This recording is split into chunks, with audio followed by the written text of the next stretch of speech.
It's 99.7 now, here with Conan Gray in the Bay Area at Shoreline. So excited that you are here. Thank you for having me. Making time for us. I know, I'm so happy to be back in California. Now, I've been on tour and I haven't been in California in so long. I'm so happy. And I feel like it's been a minute since you've been in the Bay Area. Yeah, it's been a bit of time. How does that feel on this, leg of the tour? I mean, this whole tour has been so special. I mean, my album Wishbone truly means everything to me, and so hearing people actually learn all the words and scream and lose their minds and lose their voices over the course of an hour and a half, it's just I don't know, it makes me feel very grateful, and I'm very happy. And with the Wishbone album, it just feels different. It feels really personal, like you just let everything out. How was the process in putting that out there and then giving it to us?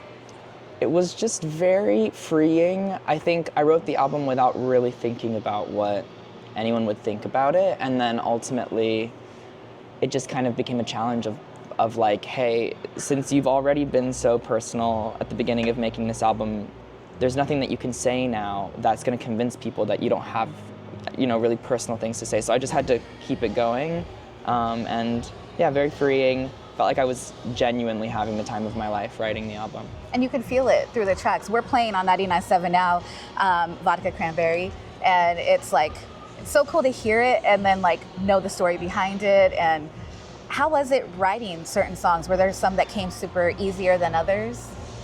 I wrote 300 songs for the album and ultimately chose 12. That's insane. I think that the process was a bit like it's always been for me. I wrote and wrote and wrote and wrote and wrote. I've always written since I was a baby, so I just kept going until I felt like there were certain songs that felt more memorable than others, that felt more personal than others. And with Vodka Cranberry, it was one of those songs that I wrote in probably 3 minutes, but then it just really stuck with me, and then I kept working on it, and it became what it is now. And your music just in general has always been like a soundtrack to people's lives, and they remember, they gravitate to a song during that time. Is there artists or songs that you remember that were kind of connected to special moments in your life? When I was working on Wishbone, my kind of goal was to kind of revisit all the things that made me start loving music in the first place. And the reason why I started writing music ever was because of Adele, actually. Her album 21 and 19 were so formative to me, and it was the first time I discovered that you could even write a song by yourself. In my mind, music was made in a fishbowl with men in suits and or something. Just give it to you. And you just sing it. I don't know. So really life changing, and I went back to I went back to Adele, I went back to Lorde, I went back to all this music that taught me what music means to me. And I think that a lot of everything came together to make an album that ultimately sounds nothing like any of them, but sounds very me. And now with the album out, and are you already on to the next?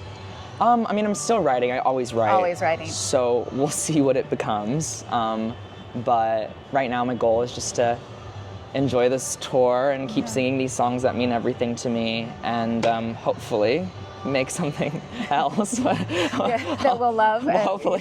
Yeah, we'll see. Well, definitely appreciate your time. I know you're going to get out there on stage tonight. What can we look forward to for the show? Any surprises? I hope that people can look forward to me taking 2 naps on stage. I have 2 moments where I fall asleep, and then other than that, just screaming, crying, screaming, jumping. And you have to promise not to wait so long to come back to the Bay Area.